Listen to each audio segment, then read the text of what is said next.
Ayın 5'i 6'ya bağlanan gece kar yağışlıydı. Yerde 60-70 santim kar vardı. Tabii akşam yattıktan sonra sabaha karşı saat 4:30 sıralarında aniden bir görüntü çıktı.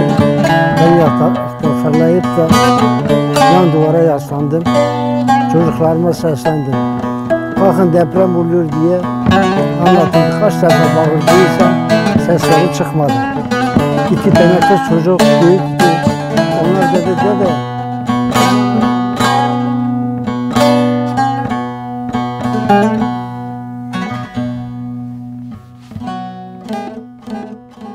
Ben yapacak bir şey yoktu. Ben ön odada da yatıyordum. Kalkıp da duvarla yaslandığım zaman da yanımda 2 moloz vardı. Hem sağımda hem solumda arada kaldım, çıkamadım. Çocuklar çok yüksek sesle bağırıyorlardı. 2 tane yeğenim var, onlar geldi. Amcanın durumu nasıl dedim, ben içerideyim. Yerim iyidir fakat çocukları hemen kurtarın. Çocukların 2 kız çocuğu çıkardılar. 2 kız çocuğu aldıktan sonra tekrar geldiler. Amca seni nasıl çıkaracağız? Sen neredesin? Her taraf kar. Yığılmış üstümüzde yıkılan molozlar var. Ufakta bir sopayla yukarıya doğru uzattım. Dedim abi ben bu aradayım. Tamam amca dediler. Biz seni gördük. Çocuklar geldi. 2 molozun arasındaki 2 taşı kaldırdılar. 2 kolumda tutup da beni içeriden çıkardılar.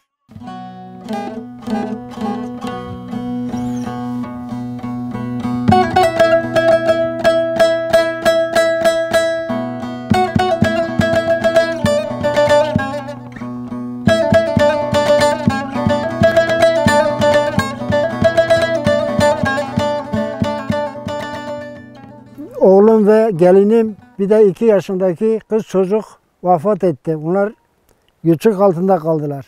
2 kız çocuğu da torun olarak onları da çıkardık.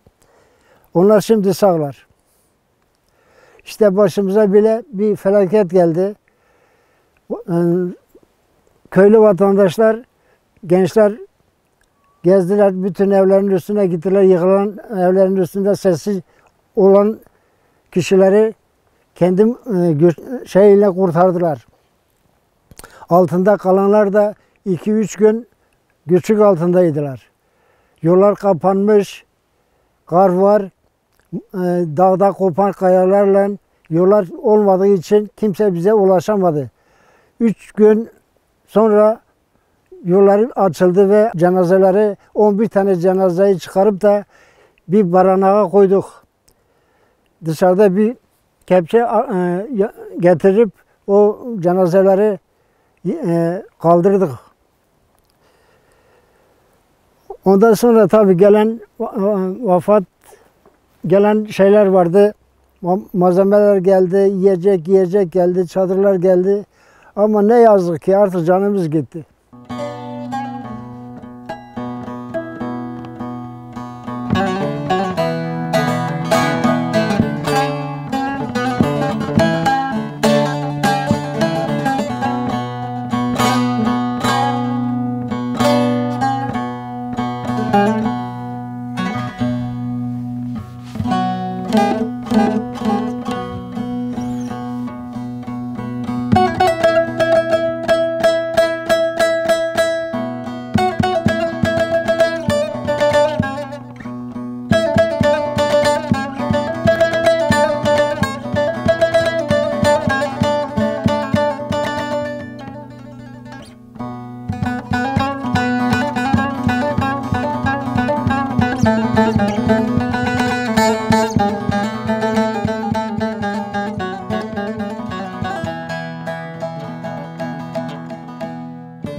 Gece bizi göçük altında çıkardıkları için tabii biz pijamayla çıkardılar.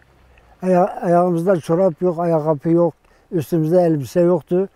Bir tütün barınağına sığındı bütün vatandaşlar. 50-60 kişiden fazla barınakta sığındık. Bir soba kurdular. 3 gün 3 gece o sınaktan geçirdik. Soğuk altında kar, her taraf kar, soğuk. İşte yaşantı böyle.